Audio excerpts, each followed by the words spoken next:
என் செல்ல உன்னை திருமணம் செய்தேன். கண்ணை கலங்காமல் பார்த்து கொண்டேனே.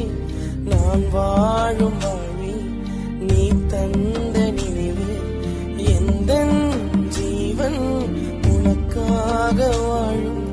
ஏதோ நல்லது பேசி நம்மை பிரிக்க செய்த சூழ்ச்சி. நீயும் என்னை விட்டு போனாயே நெடுதூர்.